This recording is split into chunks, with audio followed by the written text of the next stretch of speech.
Good afternoon, my good friends. Good afternoon. Good afternoon, and welcome to my live stream. Welcome.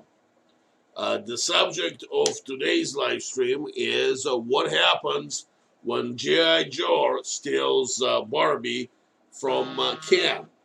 Nissan made the whole little commercial story about it. I'm going to show it to you in a second.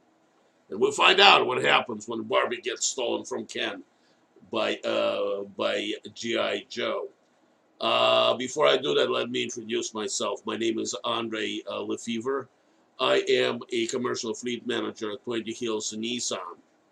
So let's watch that story. What happens when Barbie gets stolen by G.I. Joe from Ken?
That was a great little story of what happens. It's a 1997 commercial, 300 ZX. Van Halen, of course, is the music behind it. Hi, Ray. Hi, William.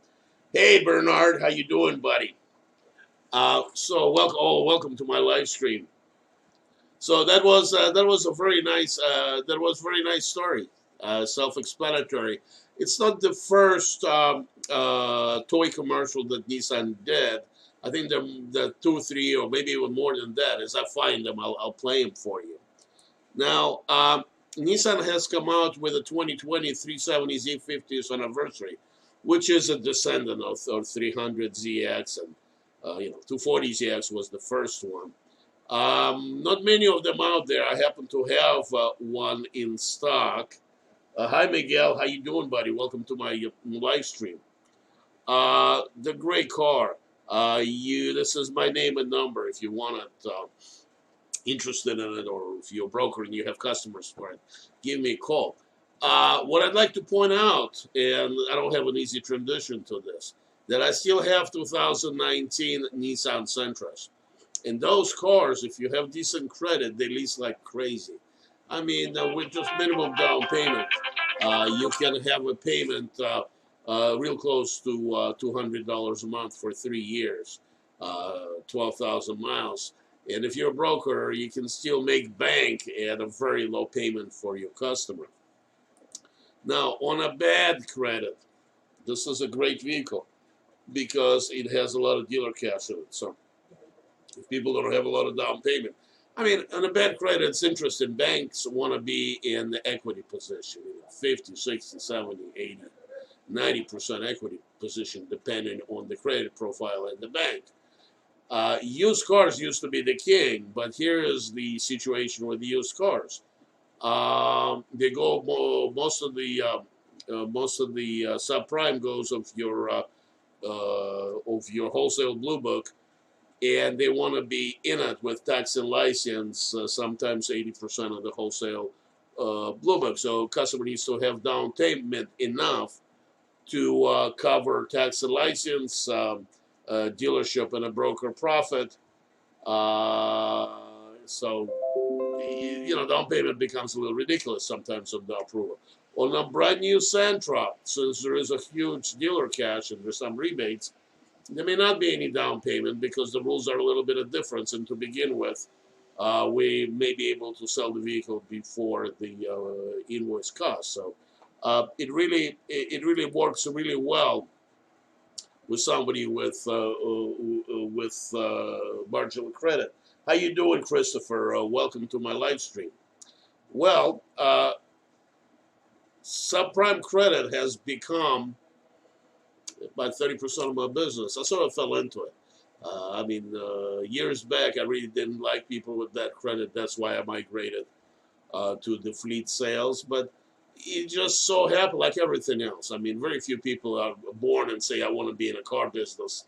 How many 10, 11, 12-year-olds you say, I want to grow up to be a car salesman. I want to be in a car business. They may exist, but I doubt it. We all kind of fall into this business as we fall in a ditch or something else we didn't work out. At least it was on my part. And then I started selling cars, and I realized that it's not what people think. I'm not a slick salesman. I'm a fast-talking, high-pressure salesman.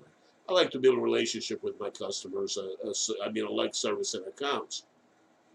So the point I'm making is that somehow I have built a reputation and a following of people and brokers who know that I can do subprime credit. So if you have anybody, this is my name and number.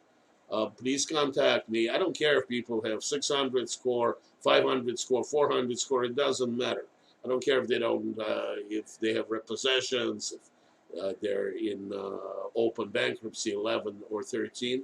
The worse the credit is, the more difficult it is to find a lender. But weirdly enough, I have financed people who had open Chapter 11, Chapter 13.